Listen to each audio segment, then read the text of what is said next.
Following is a production of DallasCowboys.com and the Dallas Cowboys Football Club. How about them Cowboys? Yeah, go Cowboys! This is Mick Shots, streaming live on DallasCowboys.com and the official Dallas Cowboys app. Now, here are Bill Jones, Savannah Humoller, Everson Walls, and Mickey Spagnola. Yeah.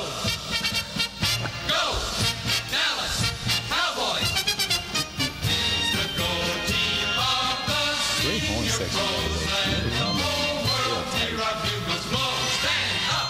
Didn't think they played the Temptations. Oh, yeah. Love it, love it, love it. Probably the fifth dimension. You had to go over, didn't you? You had to go further back. You couldn't just keep it there in the 60s. You had to go back to the 50s. When were the Stylistics? No, that would be with them. That would have been 50s. Yeah. Bet you by golly, wow. Man, that sounded good. You man. guys good. Yeah, All right. there you go. And bet you by golly, wow. It's a fabulous football fight song Friday edition of Mix Shots, and there are a lot of disappointed people that are tuning in because Savannah is on assignment. Oh, my. Man, they dog us on Twitter, man, when it comes to her. We don't ever treat her right. That's why I try my best to treat her well, because everybody's out there. You guys are dogging her. Like, okay, man. Do we have her picks? I have them. Okay, good. All right. And she sent me my reminder, too. Okay. I had something in my head that I was going to say yesterday, and I forgot, and I thought of that in the locker room, and she took a note on her phone to remind me, and she sent the reminder. So are we saving that for later in the show? Yeah, it's not that big. Okay, all right. But it's a good little nugget. All right. Well, we've got a lot of good little nuggets to get to over the course of the next 45 minutes as we get you set for Sunday Night Football, the Cowboys and the Eagles. It's December football. This is why we do this, right? Yes. The tours are inundating the Star right now. The NBC crew is including Jason Garrett. Jason Garrett yesterday. I heard he was here yesterday. I didn't see him, but we needed someone to do the Mike McCarthy show since the coach was out. I thought maybe they brought him in case they needed a play caller. Yeah. Brian Schottenheimer filled in yesterday on the press conference and on the coaches show, the TV show, which you can see on DallasCowboys.com. I need to look at that because I'm ashamed to say I have no idea what it even looks like. What, Brian? Yeah. Seriously. Yeah, seriously. Yeah, I've never met him. I've never seen him because he doesn't really get many interviews. Right? Well, they do the coordinators every Monday, but you're long gone. Yeah. They usually do them at like 4 o'clock. Gotcha. So, although he did Mike's. And where you get to know him through that, and then back in training camp also, there was a couple of availabilities during training camp, which is longer. And of course, this has really been even though it's his second year here, it's his first year that he's been in the spotlight a little bit here because he was an analyst last year. Huh? Does he look like his dad? Not really. No. Okay. No, huh? No, I would say that would be a no. I don't either. That's okay. I don't either. Yeah, it's a no. It's a no. Yep. Very insightful. Sometimes we take after our mom. Very insightful, though. I love talking to him. Oh, yeah. In fact, I admitted we talked about it yesterday. He admitted he had lost his appendix at 14 years old. And but just his personality, I can see how he very quickly connected with Dak. He's got charismatic personality, and he's a great communicator. Well, his dad did too. A great communicator, and just a guy that you want to hang out with. Wasn't that his dad that yelled at the fans because they were booing? No, you're thinking Sam Weiss. Okay, so you're thinking of. My bad. Yeah. Sorry, from Cincinnati. Sorry. So speaking of yelling, I took Bill's suggestion. I turned on the whip this morning. Oh, you did? I listened to him early in the week and haven't since because I can't stomach it. It was the Hugh Douglas. It was the Hugh Douglas show. Okay. Right, and some cowboy fan called in and started giving him some history lessons, and Hugh Douglas interrupts the guy and goes, "Hey, I got ADD. Get to the point." I used to be on the show with him with Hugh? Stephen A's first show. Stephen A. Smith, his first show. It was me, Hugh, and the running back that used to be at A&M, and he played with the Chiefs. Oh, Greg Hill. Yeah, Greg Hill. Greg Hill. Well, he's still on. I saw a. Did I see that? No, never. But we won Stephen A's first show when they canceled that show. I mean, that was back when Greg Hill was. I did a college football studio show for Fox Sports Southwest one season with Greg Hill. Yeah, great guy. He's opinionated too. Oh, very. And so that was probably about that same time he was dabbling in media back then. We flew up to New York for every show. Okay, every Monday. So the fans were all calling. They take calls. Basically, their host shows taking calls, right? And some guy called, and all of a sudden it was like, whoa, whoa, ho, ho, ho, and he was cussing, and they had to drop him, right? And they were yelling at the guy. He's like, no, you can't come on here and do that. And then Hugh Douglas goes, well, I tell you what, after that San Francisco's loss, everyone in the city is on edge. Yeah, right? They are. And it's like, and he goes, and I don't want any of these dopey Cowboy fans calling in anymore, right? They don't make any sense. And I'm going, oh my, so Philadelphia. But here's how. So Philadelphia. Right? Exactly. So Philadelphia. I was reading a column in the paper. So Philadelphia. Two guys standing out in the cold with all the clothes they can have put on. At the entrance of the Eagles practice facility, and they were holding up a big sign, so when everybody drove in, including the coaching staff, it said, "Run the ball more." And it was like, they ran the ball against San Francisco 18 times for 48 yards. Then in the first half, they only ran it 7 times, right? So the bottom line was of the column, they've run it. They just haven't running. They're not running well, right? And they're all up arms because they're only averaging 4.1 a carry. I'm going, whoa, wow, no, what a luxury! That's what the Cowboys do, right?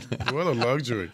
So it was pretty funny. But you know what? And this is why those people love Sirianni. So when they asked him about it, he goes, you know what?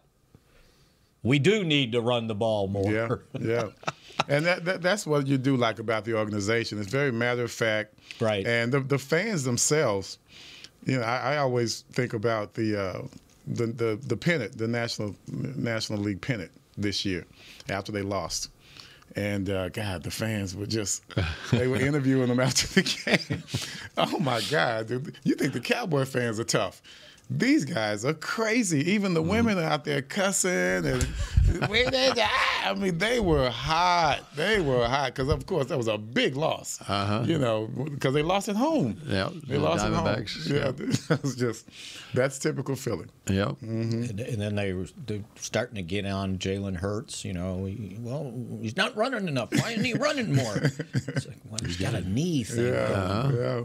So, you gotta be careful. Anyway, man. it was. Don't piss off Philly fans. 10 minutes of entertainment. So you only went 10 minutes of it. That was all you needed. I had other stuff to do, right? just you cussing, cussing. I wish they would. They caught his cuss words, whatever the guy was saying. But boy, they were all. That reminds me back in '92 when the Cowboys and Eagles were going at it, and they had the Monday night game, which the Eagles actually won 31-7, I think.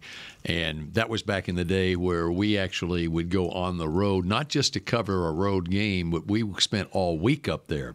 And we went like on a Tuesday and came back on Monday and did stories. And so interviewing all the Philadelphia fans, it was so much fun.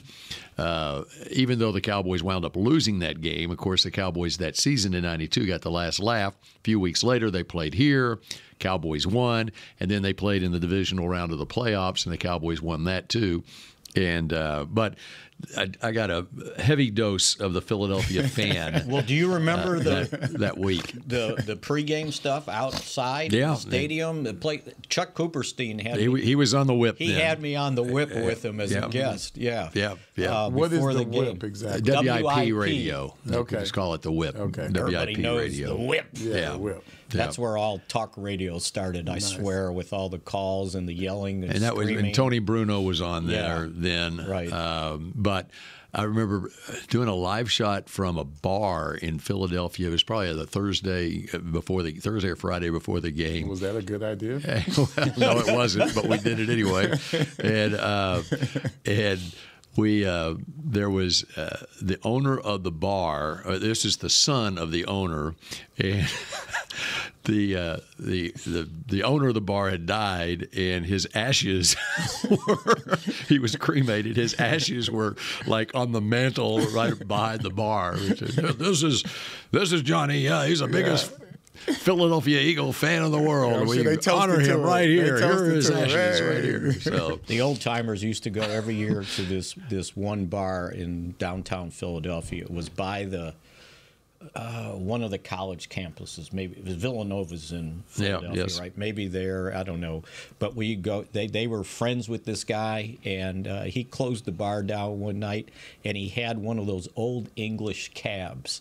And he took us for a ride along the river where all the Christmas decorations were. And it's like, okay, got to cover a game at noon tomorrow or 1 o'clock, right? But yeah, I love the city. Really? I just love it. I've never really hung out there. It's fascinating. The people are fun. You know, now when they get in the stadium, it's a different story. Yeah, right? you learn about that. But the night before a game, they want to talk football, and they kind of know their stuff, or at least they think they do. All I know is Philly fans and snowballs. Snowballs with batteries in them. Yeah, that's all I know. I was on the sideline one game, and it would have been it was during that time they were throwing stuff at the Cowboys, and I was on the sideline. Game was over, and I think they were winning, and all of a sudden this snowball comes bouncing by me, and it was short, right? Didn't make it, and I turned around and I yelled, "You rag arm!" and the security guy looked at me and goes, "Don't incite these people." Please, and I'm going, they're already incited. That was not smart, Spags. Yeah. So anyway, here we go. Yes. As Dak would say, here we go. Hey, I got to the bottom of that. Okay. Here we go. Mm-hmm. All right. Like, why did you decide on here we go? And it was at the end of the locker room, so I got him by myself. And he goes, I'm not sure. He goes, Tyler, and he's calling Biotish over. He goes, how did we get going on this? Here we go. I think it was you. And Tyler goes, no, you would always say when we're getting ready to start the cadence in training camp, it was like, okay, let's go, here we go. And he goes, you said it a couple times, and then we decided that was going to be the sign before we start the play cadence. But what it really means is shut up and listen.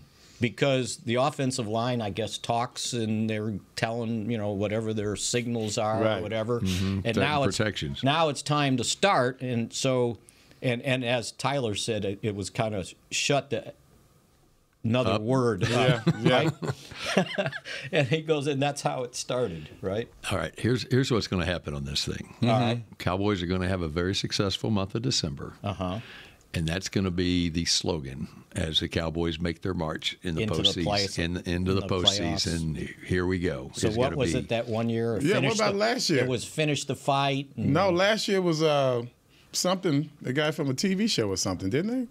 Remember? I don't remember. Yeah, that was his rally call. That was the coach's rally call. Oh, okay. Yeah, he said something. Come on, guys, we've talked about it. Somebody will chime in here on X. Somebody will help us out. Yeah, but and going back 1992, that was How About Them Cowboys. That all got started with Jimmy it was in the playoff. That ain't never going nowhere. Yeah, but that got started in the playoff post-game celebrations, starting probably with that Philadelphia game, then for sure San Francisco. It was San Francisco in the locker room. He may have said it in after Philly too. I don't remember that one, but I was there. I don't remember that. Yeah, I was too. But that's where that got legs, and here we are. It's an iconic slogan. Mm-hmm. And we need to start one. Here we are. Well, no, but That's going to be, okay, the highlight film for this season. Fool. What's the title of the highlight film for this season is going to be Here We Go. You know, now they just got to finish it. Remember how they did that every year and they would have a media party to unveil the video?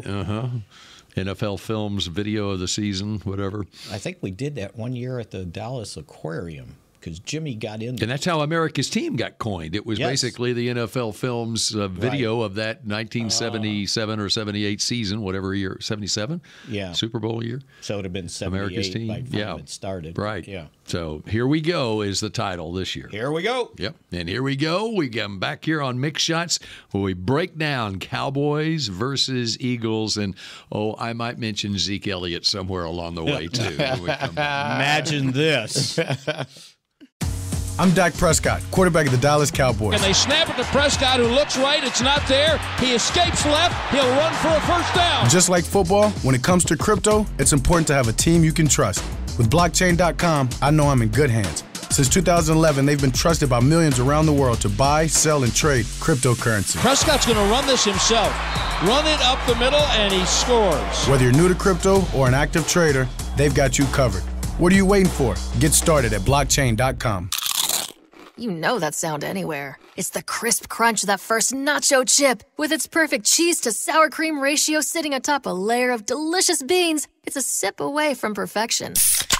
That's what we're looking for. Add a delicious, refreshing Pepsi and we've achieved absolute nacho nirvana. Because while you can pile those nachos high with every spicy, cheesy, savory topping, there's no topping a cool Pepsi finish.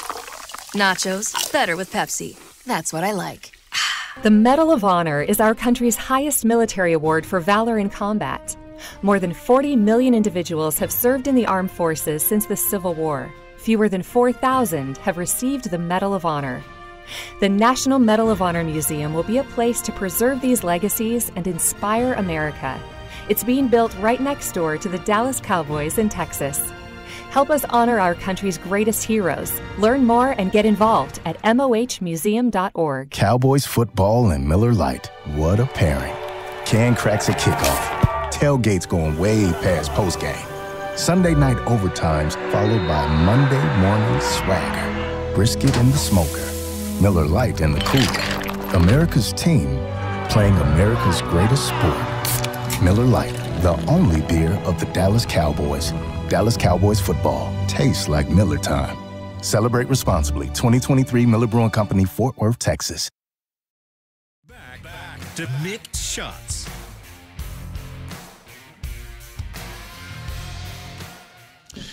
K-Post Roofing and Waterproofing, the official roofer of the Dallas Cowboys. I have got to call these guys. Chris, can you give me a discount?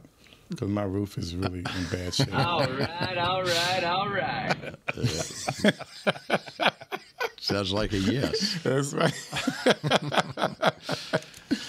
Oh, man. All right, sucks. Before we jump into Cowboys-Eagles, how about Zeke last night for the Patriots? Impressive. I thought it was impressive. 29 touches, 140 yards, and a touchdown. Mm-hmm. It was his first game as the lead dog and the only dog for the Patriots in the run game last night. Now, it was just 22 carries for 68 yards on the ground, but it was seven receptions, 72 yards, and a touchdown. And he may have made the most significant play of the game on an interception where out of the corner of his eye, he sees what's developing, and he runs down the player and makes the tackle. Isn't that crazy? Saving a touchdown. Would you take it? On your team? On your team? I've said all along. I'm going back to March. I've said it. He's asking the wrong people. Yeah, he's asking the wrong people.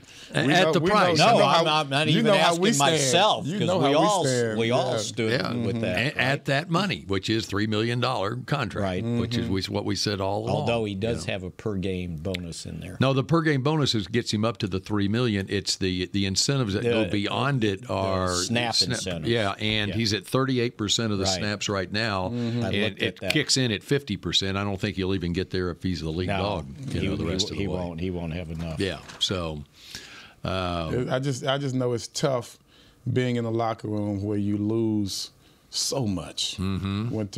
We were 2-14, I think, with Tom, and then 1-15 with Jimmy. Wow, those 2 years. Oh my God! It was 3 and 13 in '88. Yeah. That was just bad. It was bad. It make when you walk into the room, your stomach feels tight. Mm-hmm. You know, no matter how well you're playing or badly, we all feel the same. So I feel sorry for Zeke right now. Well, 3 and 10. The greatest coach in the history of football was playing the wrong running back, I think.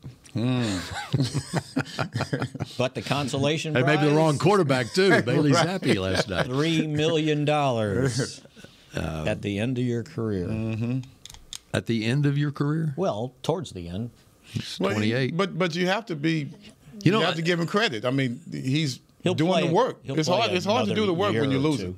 It's hard to do the work when you're losing constantly. I would not be surprised if Zeke plays another 4 years, because in contrast to some of these other running backs who rely on that speed in order to do their thing, what Zeke does, whatever he loses as far as his speed goes, he makes up for in the other stuff, you know. And he's a guy. And here's the key on Zeke is he, as we've talked about all along, he's a great locker room guy. Yeah.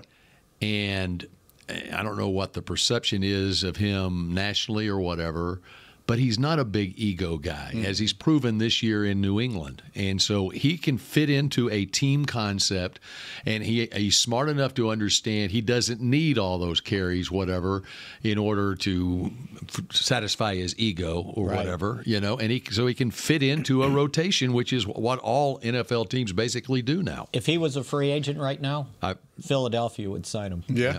Yep. I agree. They're signing every one of these guys. Well, because he does more than just run. Yeah. You know, he's one of the best blitz pickup guys I've seen. That's right. Period. That's and right. 2 of those sacks last week was the running back missing the blitz pickup. Yep. So, anyway. All right. Cowboys, Eagles, and where would you like to go? Do you want to get what you... Oh, my little deal? Yeah. Don't say that. My little deal? Go ahead. Yeah. You said it twice. Going to have to drop you, Chris. Oh, man. So I didn't say nothing. No. But you were thinking it. I was thinking Chris needs to drop it, right? So to the scout team getting ready for Philadelphia, Jalen Hurts, they had Trey Lance playing Jalen Hurts. And he was talking about how much fun it was. I went up to him and said, hey, you put on your best Jalen Hurts impersonation, I hear. And he goes, yeah. He goes, we needed somebody to kind of extend the play, not just sit in the pocket and throw, just show them, everybody makes so much deal out of this 2.3 seconds in the pocket. Right. And so, but he said it was fun to get to scramble around and kind of give him a real good look at some of the stuff Hurts does. And I said, so does that like the most snaps you get? And he goes, well, it was this week, yeah. Because he doesn't get much. He'll get a few with the scout team, but Cooper Rush has taken the majority of them, and then Dak gets all the offensive snaps. So they get nothing. Anyway, so Trey Lance I like that. Putting himself to use. Good little nugget. Okay, so where else would you like to go here? So I see where the concentration, or at least the questions coming up in Philadelphia, is how do they stop CeeDee Lamb? Because they remember very clearly that the first time around, CeeDee had 11 catches for 191 yards, and 10 of those were for 10-plus yards. And so their emphasis this week is making sure that they do a good job on the extended plays when they're off schedule, right? And knowing that they got to cover not the first route, but the second and third deal. And I was surprised. They're 29th against the pass, and I'm thinking with that pass rush, you would think that defending the pass would be one of their better traits. Right.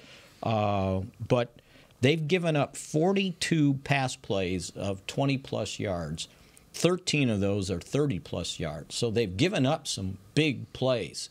And if you remember, I think that was one of Dak's first big games, right? He played well against the Chargers, right? Where Rams were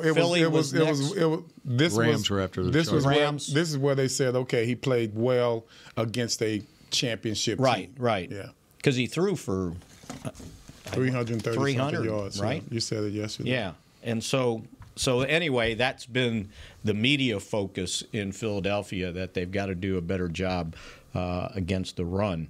You know, and I was sitting there against going, the pass. Against the pass. Against the run, they're like third. And I said, well, do people just quit trying to run because they can't, so all they do is pass? Or are they in catch-up mode because Philadelphia's ahead? Mm-hmm. Well, 7 of their 10 wins are by no more than 7 points. Right. So they've had some close calls that they've been getting by with. Mm-hmm. So anyway, CeeDee Lamb, I don't know how they're going to do it, but they're figuring you better concentrate, focus on stopping him on those extended plays. That's why it's good to have 3 guys who are having good seasons this year. You can't stop CeeDee and Ferguson and Cook. Right. You just can't. I mean, you're going to have to pick your poison. And then if you're not careful, you're going to let Gallup out of the bag. You're going to let, Tolbert out of the bag. Which is funny because Jerry and Mike keep getting asked, well, what about Gallup? And it's like, well, you got a receiver on a franchise record pace. Mm-hmm. Cooks is pretty good. Yes. Now you're asking me that the third receiver needs to be more involved. Mm-hmm. Well, Cooks has the mismatch. Usually that slot. Right. Usually the slot receiver back in the day, had a safety on him. Now they're getting more specialized and they're putting a third defensive back on him. But either way, you don't usually have that much experience in the slot, and that's what Cooks is feasting. Because I want to make sure I was right on this. So in '95, when Michael was setting the single season receiving records, the second receiver was Kevin Williams, who basically, when they drafted him, they was like a return guy. That's right. And he was but a then good Alvin return Harper guy. left, so he became the second. So I always ask people, so who do you think the third receiver was that year? And how many catches did he get? The receiver, not Novacek or Johnston or Emmitt Smith. 35. 35. How many catches you mean? Yeah. For the third receiver? You're looking for the player, the player's name? Name, and I'll give you the number. Okay. Because you don't know who Well, he is. you just said Stepfret Kevin Williams. You just said Williams. No, second. He was the second receiver. Well, how many did he have? Oh, the second receiver had a robust 38. Okay. But the third receiver was the renowned Corey Fleming. Oh, Corey Fleming. I remember when he first arrived. I remember when Corey Fleming first arrived. They got him from San Francisco, did training camp in Austin. And Switzer, at his press conference after practice, he was just out on the field. And he says, yeah, well, I'm seeing him for the first time. Looks like he's got a big butt. So Switzer. He had. Well, you remember his number 1 line, right? There's so many. He's pretty good, but he hadn't dropped yet. Yeah, That's right. Yeah, That's right. Yeah. That's right. He's a little young. He hadn't dropped yet. Okay. He had all We're raising cows now. 6 catches. Your third receiver, and they won a Super Bowl. But like you said, Novacek is still the guy. I mean, Novacek had 62. Right. And then the next receiver was, you remember Stepfret Williams? I just said Stepfret Williams. Yeah. I just said it. He had 5. He was my guest with Stepfret Williams. I'm surprised. I didn't remember that he for sure was on that team. Stepfret. Stepfret. Right. What a name. So anyway. Switzer. We just had a flashback to Switzer press I knew it. You got another Switzer flashback. Post-game press conference after big game, big win, whatever, and there's media shouting questions at Switzer, and all of a sudden Switzer takes a look over at this one guy over here. You look like Son of Sam. So Switzer. Life is good. You know how life was good. Bill would talk about distractible players. Switzer had a was very a distractible coach. You look like Son of Sam. Oh, the things that used to come out of his mouth. Oh, God. He was an HR nightmare. Yes, he was. Didn't even know how to go to the airport without the things that didn't come out of his carry-on. And he hadn't changed a bit either. That's right. If you get him on the he's radio not trying now, to change. right? He No. ain't trying to change. That's just what I love about him. Yeah. Okay, where now? How about this? I decided, thanks to the whip, to look this up, like who was officiating the game. So it's John Hussey's crew. 4 guys on the crew with at least 16 years of experience. Good moves, Fags. I want to hear this. They have called the 5th most penalties of all the crews. 150 in 11 games. 1,270 yards. And 178. That sounds like it's on our pace. 178 overall since 2028 were dismissed, is how they list it. Either picked up or that's a lot. Declined. That is a lot. That's 178 penalties in 11 games. So they're averaging 13.64 penalties a game. Against both teams together? Yeah, combined. together. Okay, that's not total flags in the game. So, and the last time when the Cowboys played the Eagles, I think both teams were in double figures on penalties. They were at 20, right? Each had 10? I think so. They each had 10. Yeah, that's right. It was a real disjointed game, which this last week it was 19, right? Now, the crew that worked last night's Patriots-Steelers game was the crew that has the least number of penalties called on the season. And apparently it held true last night. The Patriots were penalized 7 times for 59 yards, and the Steelers just 1 time for 5 yards. Yeah. And see, I'm sure that the league has sometimes a conversation with these refs and like, hey, guys, this is a primetime game. Can we keep it moving? You ever think they have those conversations with them? I heard that in college, in a lot of the games, that they kind of tell them, remember, scoring is important and keep the game moving. Yes. Don't get in the way. Yeah. If it's obvious, call it. But if it's, which is why you'll see on NFL games, if you're close to the first down, they give you the first down in NFL games because they don't. We're not They're stopping. not even measuring. No, we're not stopping to measure unless it's a critical fourth. The guy that makes the spot, he'll tell him behind him. Yeah, move the chains. That's right. Yeah, and you just have to get in the vicinity of that first down. And I didn't look too far, but I just know when I glanced at it that there was more penalties being called on the visiting team than the home team. Well, that could be human. Yeah, well, we see that in the NBA, right? Yeah. I mean, no, I'm just saying not the refs. I mean, the players themselves may be messing up a little bit more because, you don't have that home field advantage. Maybe you have more offsides. Yeah. So it could be also a factor. Or maybe they don't see as well on the road because their hand is in the neutral zone. Yeah. Right. The blue line. They need to start putting blue line down on the field. Put a laser right down the line of scrimmage. Like if you put your hand, something. One other note before we take a break and make our picks. I sent you some video on Shaq Leonard. I saw that. I saw it tw. And very cloudy, but I saw it. Yeah.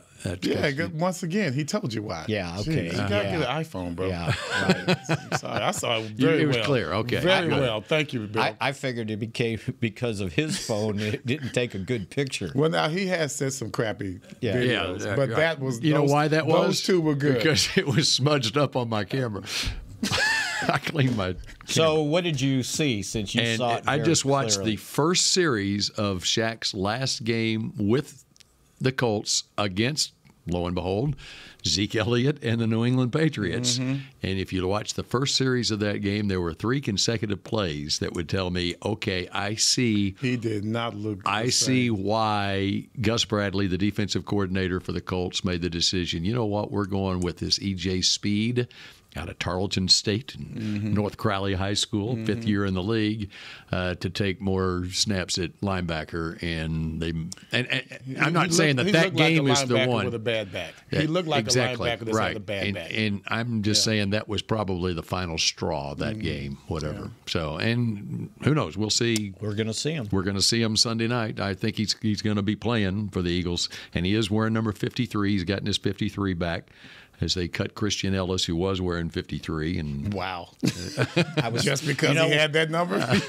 Not ability to, hey, man, we just need your number. When you sent that, it made me think, well, maybe they shouldn't have been so quick to get rid of Rashaan Evans. Yeah, Philadelphia. Yeah. They had him for, 4 days? Didn't like what they saw? Might need him. Yep. Or could have needed Now he's in a Cowboy uniform. All right, we continue with more Mick shots in just a moment.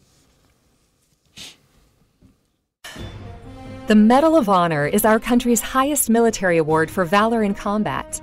More than 40 million individuals have served in the armed forces since the Civil War. Fewer than 4,000 have received the Medal of Honor.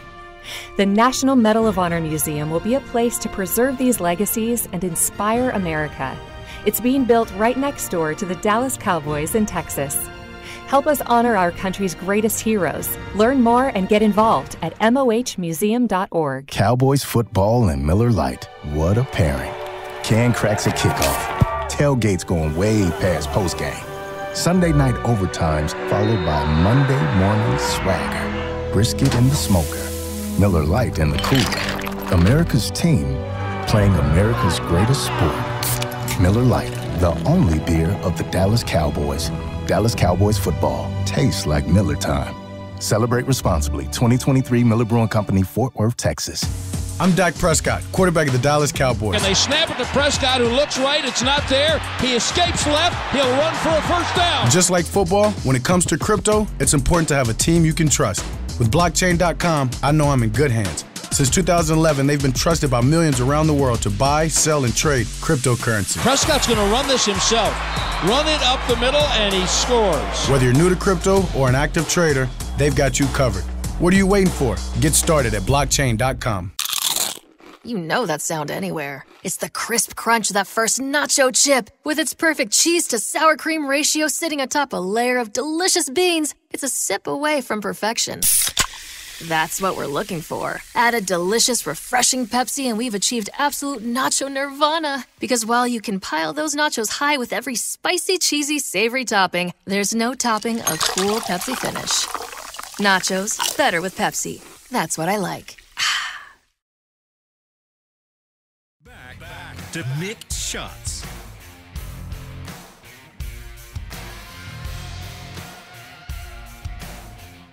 Head to AT&T Stadium on Saturday, December 9th to experience Rally Day presented by SeatGeek. Take a tour of AT&T Stadium, get autographs from the Dallas Cowboys cheerleaders and alumni, play games, head outside to Miller Lighthouse, and even play on the field. And don't forget to get your photo with Santa and Mrs. Claus. Visit AT&TStadium.com/rallydays for tickets and more information. Are you an alumni? That was flawless. Are you an alumni? Are you going to be there? No. No. Well, you better bring... I've already done my rally day. They got to spread that stuff out. Yeah. Well, you better bring your A game tomorrow. They're going to be there. Huh? They're going to be there. No, I'm saying for our deal. Oh, please. Don't I always? Come on. Yeah, but no, you're gonna have to, even better to help me out. We won't have our MC. Jackie won't be there. Yeah, they're going to be disappointed. Yes, they will. I'm disappointed, too. She's what time is a that? Nice lady. 1:15 is when we take the stage. I don't know if you can. I don't know if you think if I can coordinate it well energy, enough, bro. You can't match her energy. This is where? At the Omni. At the Omni. Right here across the... No, she's Omni Frisco, right? She's got major energy. She's got It's indoors? Yeah.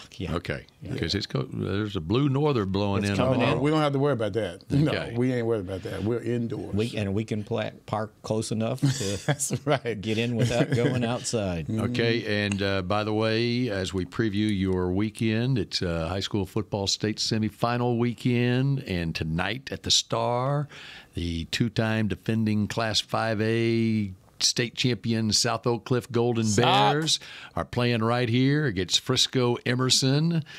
And 2 good quarterbacks. That's Michael Hawkins for Frisco Emerson, I know, who's committed to my school. Yes. And that would be OU. And then another shout out, Aledo, 11-time state champion, plays tonight against Forney. Aledo is back. Yes, Aledo against Forney. And then the 6A semifinal games tomorrow have DeSoto, defending state champ, taking on South Lake Carroll and Allen at 2 o'clock in the afternoon. And at 3 o'clock in the afternoon in Mesquite, it's the defending state champion Duncanville Panthers against Tyler Smith's North Crowley Panthers, who are 14-0 on the season. He says he's going to be there at Mesquite's Memorial Stadium for that game. Where's Anna playing? Anna is playing Decatur 7:30 tonight at Denton's Collins Stadium. Oh. Can I catch all this on the computer? No, but you remember Foster. Uh-huh. Used to work here in the TV department, and he's teaching their communication class at Anna, and I was going to text him and say, you coaching football too? All right. They evidently have a very good quarterback. Okay, well, they're in the state semifinals. And then state championship week is next week at AT&T Stadium, which is always a big week. All right. Oh, and we're gone. Yeah. Well, they start with the 6-man games like on Wednesday. Oh, well, I could go see that. Hey, Witten's team, what happened? They won. They won state. Liberty Christian. They won state. They won state. Wow, good. Yeah. Congratulations. Yeah. Yeah, but they're moving up to Division I next year, so good luck. They're moving up? Okay. Yeah. And he's got two sons, Cooper and CJ, were both named All-State. So, anyway. All right, now. Everson's up. Me? Yep, it's time. All right, guys. It's time to make our picks. I already gave you kind of a preview of what my pick to click is going to be, the person. But I have us still scoring the way we always score at home. I don't think they're going to be able to stop us. They're not going to hold us to 23 points. And I think defensively, you know how we are, man. We get those teams behind the chains, and we just start coming at them. Well, it's a good team in Philadelphia, so I look for them to score 24 points. Okay. I look for the Cowboys to score 35 points. I'm not going 40. Okay. I'm going 35. That's pretty much on pace to how effective we've been. And they're going to be doubling CD. They can't double everyone. So my boy, Michael Gallup, he's going to get a touchdown in this game. I'd like to say he'd get, maybe 5 catches, but I'm just going to stick with the 1 touchdown. Okay. So, Savannah, you're up. What's she say? And Savannah says the Cowboys win 30-27. And her pick is Jonathan Hankins. All right. Yeah, he's been balling, guys. He's got 3 sacks in his last 2 games. He's been balling. How does a nose guard get 3 sacks? Now, if he can stop the brotherly shove, oh, yeah, he definitely will be the player of the game. Maybe that's what she's thinking. Yep. So for me, I've got she just keeps trending on me here. I've got 31-27, by the way. And my pick to click is going to be sort of thinking along the lines of Everson, that they're going to be all over CeeDee Lamb. So give me Brandon Cooks. Okay. Good one. Brandon Cooks. Yeah, but what? Come on. You can't just say give me Give Cooks. me more? What He's going to have. What are you going to do? Oh, he's going to have catches. I was going to try to remember. Has he had like a touchdown in each of the last couple games? 4 games, I think. Wow. 4 in a row? Maybe 4 in a row. So definitely 1 touchdown then. And at least 1 touchdown. Okay, there you go. Let's see what he's had receiving. Cooks. He's had touchdowns in 3 of the last 4 games. Okay, so Pollard, what's Pollard done? Pollard receiving? Or no, running? Just touchdowns. Oh, his has been 3 in a row. Okay, 3 in a row. 1 touchdown and 3 successive That was a good games. score last week. I like that pitch out. Yeah. Okay. And Bill's up. All right. I'm going with Cavante this Turpin. Gonna take a while. Oh, I thought this was going to take a while. I thought you had a little storyline. In honor of Kelvin Martin and his punt return for a touchdown in 1991 to win a division championship. Cavante Turpin is going to take one to the house. Okay. A punt or a kickoff? It's going to be a punt. Okay. Yeah. Punt return for a touchdown. Never get a chance on kickoffs. For Cavante. And 15 straight home wins. Cowboys win by 15. 38-23 final score. All right. Kept it very simple for you. You're very close to me. You guys went high. 30s. So, but I like you, I decided not to go 40. Not 5 straight 40-point games at home. I hope we're so wrong. Yeah. We're so close. I might as well go 40. Yeah, you're right there. I'm 38. So, and this will be the theme of the game.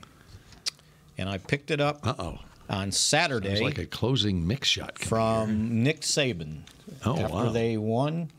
And I was kind of thinking that all along in my head for some reason. And I've heard a bunch of guys here say the same thing. He said, you have to prove you know how to win. And that's the bottom line for this game. Stats don't matter. The only thing that matters is you figure out how to win a game like this. Yep. And I will rest my peace. Yeah, somebody else. Nate somebody Newton's else will be got something to say. He'll be resting after all this food. Oh my! Look at this. Did you bring me food, or is that just for you? You know, Friday's pizza. Friday's pizza day, boy. Chicken wings too, right? Let me say this, fellas. Yes, sir. No. It's not nothing to do with y'all show for last word. Y'all players and last stuff. Word. Understand this here. I listened to the show before you guys and the show before you guys. But we're so good. Yeah, but I have to listen to all y'all. Stop. This game would not be decided on referees. This game will be decided on players. I didn't say anything about that. I I'm just saying, pointed out the crew. I mean, the first group that came on was like, hey, you know this guy, y'all giving the percentage of calls. Did they do the same thing? I'm like, I didn't know that. I'm like, stop, man. This would not be decided by referees. Well, you know why? Because somebody's going to make a call. All I'm saying is, the league is going to make a call. As the great Coach Switzer would say, is he hanging? Will the refs have the cojones? Will they be hanging to make a bad call, Mick? Hey, are they dropping this? Come on. Well, he just dropped them. Yeah, he did. You got a pick?